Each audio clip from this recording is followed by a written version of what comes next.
Karmana tuman axborot kutubxona markazi taqdim etadi. Iqtidorli shoir G'ayrat Majidning Ishq ayyomi nomli asariga bibliografik sharh.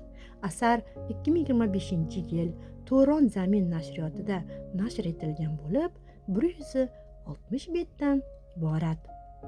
Muhabbat nur. U tafakkurni, shuurni bir so'z bilan aytganda qalblarni charog'on aylaydi. Zotan inson kamolotini shu aziz va qutlug' tuyg'usiz tasavvur etib bo'lmaydi.